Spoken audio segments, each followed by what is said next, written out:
So today we're going to get into something really powerful and, honestly, a kind of shocking way to think about our own emotions. We're going to analyze a scene from a film that gets right to the heart of why we get stuck in these emotional traps and, more importantly, how we can actually climb out of them.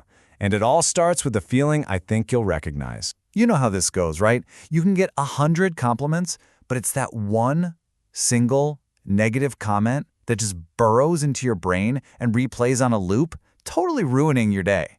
Why? Why do we latch on to that one little thing and let it poison everything else? Well, the answer is in this fascinating philosophical idea that we see play out perfectly in one single loaded question. And this is the line that kicks the whole thing off. It's from a character named Thung Mang.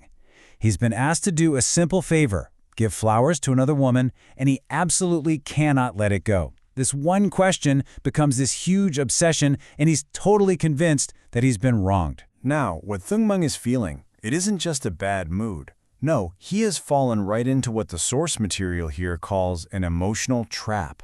So let's break down what that really is and why it has such an iron grip on us. Okay, so the master in this dialogue gives this feeling a name, phiền não, which we can translate as affliction.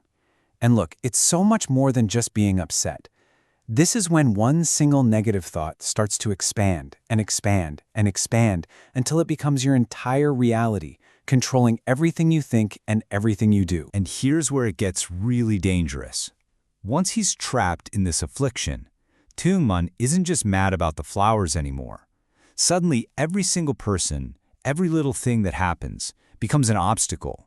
They're all just getting in the way of the one thing he really wants, which is to just sit there and stew in the poison of his own jealousy. Okay, but what about the other character in this scene, Mok Phakde?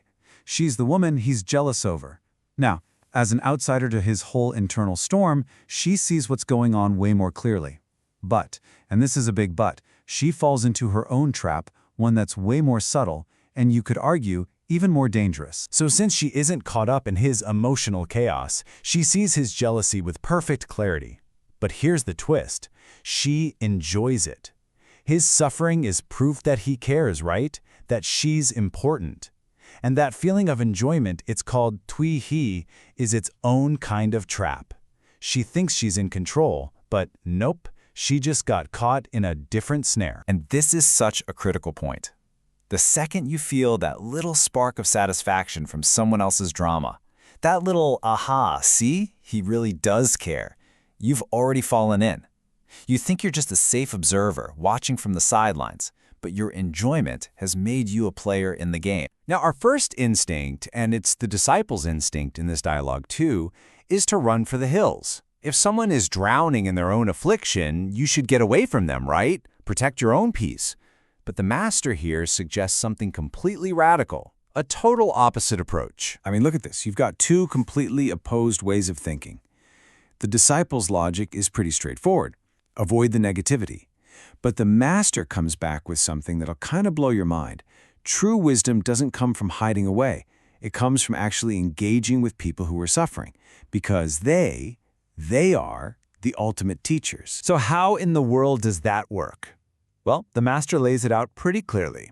First, you just observe someone who's trapped in their affliction. You watch them, and you see it as a live demonstration, a free lesson on what not to do. Then comes the key part. You have to realize, wow, if I'm not careful, that could be me. By doing that, you get all the wisdom from their pain without having to suffer through it yourself. They are literally showing you what a dead end looks like, and it costs you nothing. And to make this work, you absolutely must remain the bystander. Think about it, right? A bystander at a car crash can see exactly what went wrong. The people in the crash, they're just confused and overwhelmed. As long as you stay a clear-headed observer, you can learn. But the moment you get emotionally invested, you're just as lost as they are. So what does this look like when someone actually does it perfectly?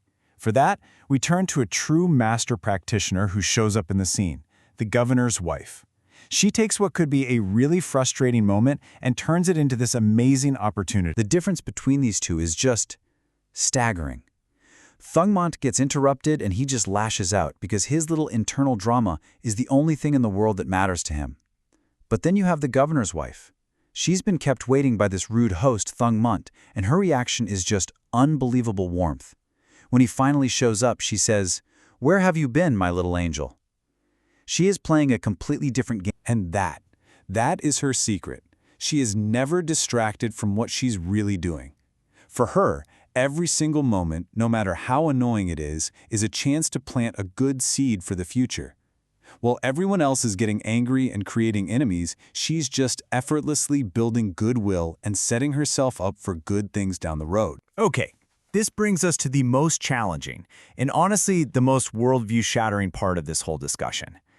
What if something that we've all been taught our whole lives is bad or fake is actually one of the most vital skills for a happy life? So when the disciple hears the governor's wife call Thurman a little angel, he's completely floored. He calls it neat butt, which is basically flattery, insincere butt kissing. And let's be honest, most of us would probably agree with him. But this is where the master takes that idea and flips it completely upside down. The master basically says what you call flattery is just another name for the positive attention and care you have to give to everything if you want a good outcome. It's not about being fake, it's about being smart. He even asks, if you want a good harvest, don't you have to flatter the soil by taking care of it? And the truth is, we flatter things constantly without even thinking about it. When you praise a meal that you're eating, you're giving it positive attention to make your own experience better. When you appreciate a book, you're opening yourself up to learn from it.